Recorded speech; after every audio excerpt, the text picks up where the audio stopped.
What parkour is moving through the urban environment using only your hands and feet. Simply put, the art of displacement. In an easier and simpler term, the art of forward movement.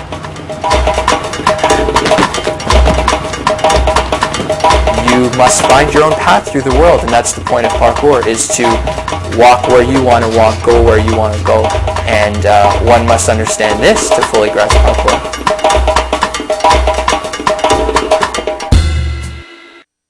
My name is Dan Iaboni. I live here in Toronto. I run PKTO.ca, which is Toronto's and North America's largest parkour organization. August 2004 is when we came up with the name. A lot of parkour is done over the internet, and that's where its growth has been. There's not much I do besides parkour. Like I said, I work out 2 times a day. In the morning I do cardio, at night I do some more weight type stuff. Doing this sort of thing has gotten me to even realize that something like this I can use and basically get all my fitness needs accomplished. Doing some gymnastic stuff, L-sits, dips. Every day I basically do it, and it's super important, parkour or not parkour. It's just something that fits well with my life, fits well with my lifestyle.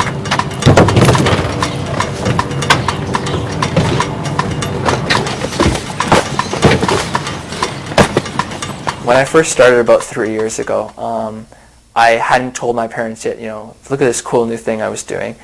They first found out when it first started getting into a more community type thing, which is about 2 years ago. I didn't like it because I didn't know what it was about until he explained it. Then when he explained it, I thought it was a great sport, but there are dangerous elements to it, and that's what I didn't like about the sport. My dad, being very strict, old-fashioned Italian, thought it was like the stupidest thing ever. Like, why are you jumping over garbage cans? You're not a savage kid. You're a nice Italian boy. You're supposed to be. My mom is more open to it. She still bothers me that it's not a real job, but she's happy in a way. She's excited when I come home with a new magazine that I have a picture of myself in. I always thought that I would get a phone call from some hospital telling me that he broke a leg or banged his head, but I'm more confident now because he knows how to do it better. I guess I like it. That's what he chose to do with his life, and so I'm happy with what he chooses to do with his life.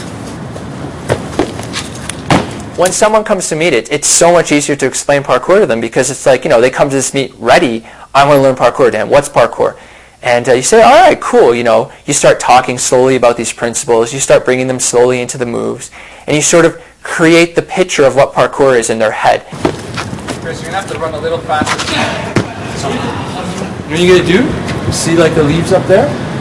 Kick off the wall. Just try to touch a leaf. Don't even think about this wall. That's what's screwing me up, the turn. Jump! See? You would have grabbed the wall there. At these meets, it's so much easier to show people parkour, physically in person and with motions than it is to talk about it.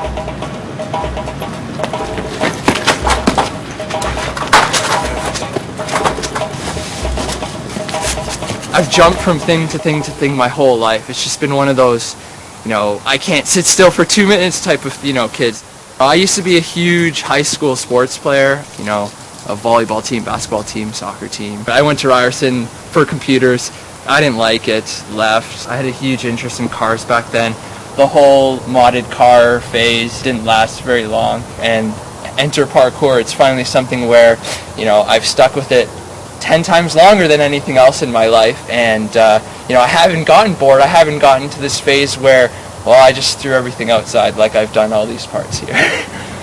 It worries me sometimes that it might become this fad that, in a year from now I'm like, oh, why did I do this? Or like just one day drop out of the blue. But the way things are going, I think that it's going to last a little bit longer yet, and hopefully it brings me to, another stage in my life, and cross my fingers there, yeah.